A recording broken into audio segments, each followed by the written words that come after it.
Hi everyone, I'm Shannon and this is Amy, and we're here today to have a conversation with you about shame.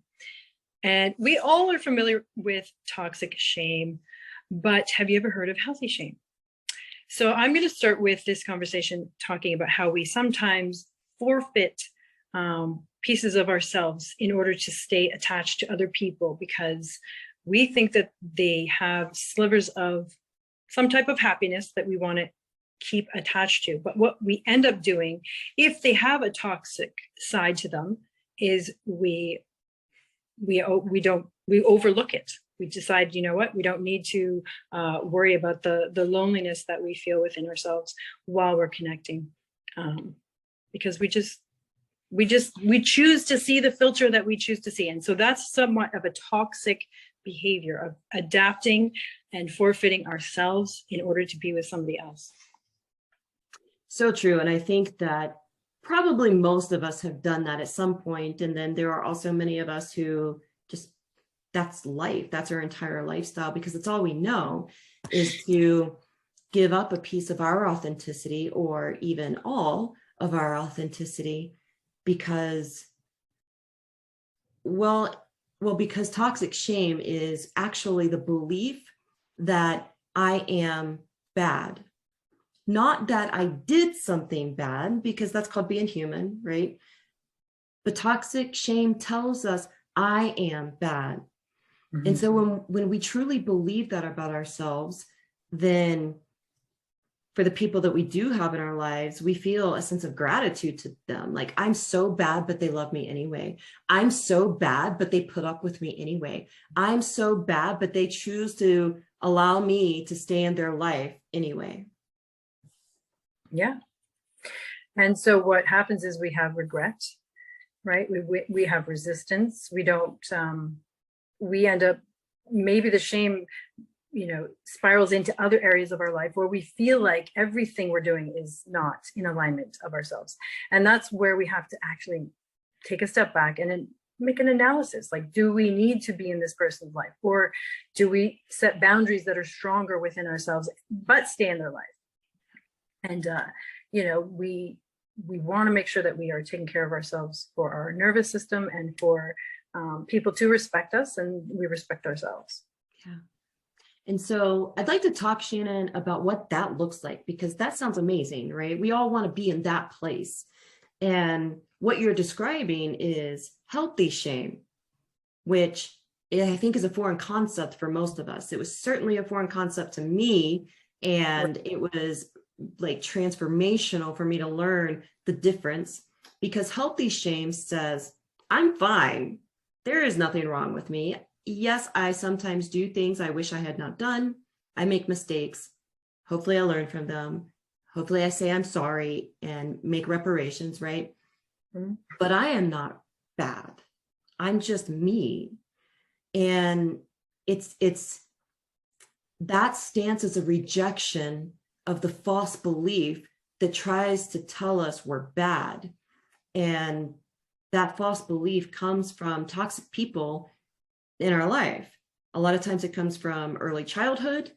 It can come from even adulthood. Even if you had a happy childhood, if you are in an abusive relationship as an adult, it's other people and or mother culture in different ways telling us that we are bad. So when we can choose to reject that, at least intellectually, it'll take some time before we can feel it.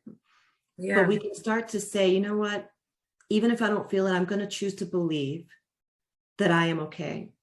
And when we do that, when we make that pivot, we are opening up access to healthy shame.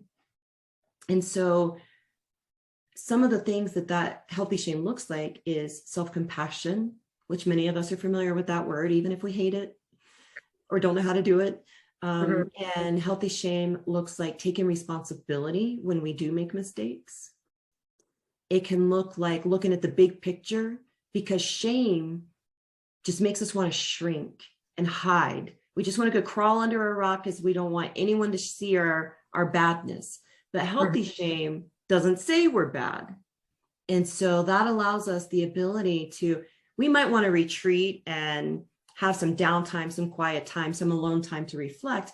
but then we're able to re-engage and come back and look at the big picture and take in more information and find a broadened perspective. And healthy shame also can include humor. It doesn't always, and I want to be distinctive on the word humor, because sometimes the toxic shame will include humor, but it's when we're beating ourselves up and laughing about it, and that's heartbreaking.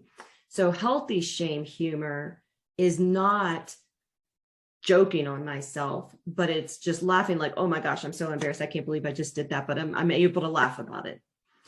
And that doesn't mean we have to laugh about it in the moment every time. It depends on how big of a thing it is, right? But being able to access humor to appropriate and healthy degrees, and really circling back to where I started with self-compassion, meeting ourselves where we are, and just offering ourselves grace that, I'm human, I'm going to make mistakes.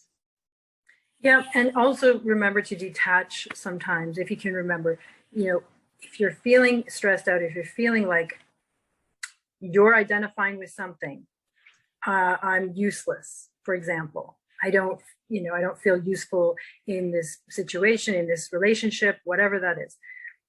Try to detach, see it as a cloud, as an image. Clouds come and go, they appear, they disappear. You are now looking at useless as a cloud. It's just something outside of you. Instead of seeing it as an identity through your own eyes, see it as something outside of yourself. It's not you as a whole entirety of an entity. It's you being in a moment of making maybe a pointless, a pointless anything, right? Excuse or mannerism, whatever that is. It's just some type of imagery to help you, a metaphor to help you think in different ways of how to detach from the situation. No, I love that. And I think that detachment you're talking about reminds me of the big picture, because when we are in that shame feeling, we just want to shrink. We're so embarrassed and feeling, we might turn as red as my shirt. But when we're able to detach from it a little bit and find that distance, I talk to people about taking the 10,000 foot view. So if you can just like zoom up way above 10,000 feet over where you are right now and look down at yourself, you don't only see yourself, you see everything that surrounds you, and you're able to take in that big picture and find that distance and detachment that you're talking about. Like a cloud. Exactly. Right? Exactly. Yeah. Right. And Shannon, you also have a rock that I thought was a beautiful illustration. I do have a rock. And it was just to put the point out, our, where is it? There it is. This is a representation. You can grab a rock out of your garden and just, again, it's like the cloud. Sorry about the camera. It's like the cloud. You're detaching yourself from, saying, I'm not important, whatever that is that you're identifying your daily life with. This, write it down, put it in a jar, tell yourself, this is what I'm saying to myself, but this is not me. This is the rock. I'm identifying the idea with the rock. It's not me. And someday when you feel comfortable, you could write the word love on it and recognize that that's what the purpose of understanding yourself better is to love yourself, have the self-compassion. You're not shameful. You're a person who's humanizing your experience all along. You're trying to understand yourself. You're trying to understand other people. And it's very normal to not be perfect and to not understand yourself, why you're reacting the way you are. But once in a while, we hear some information like today, and we can take that and run with it a little bit differently. And maybe it'll help you feel a little bit better in life. Exactly. I love that. And I'm going to go get a rock now. Perfect. I hope you all do. Thank you, Shannon. This has been such a good talk. And thank you for watching. We will see you in the next episode. Thank you, everyone. Bye-bye.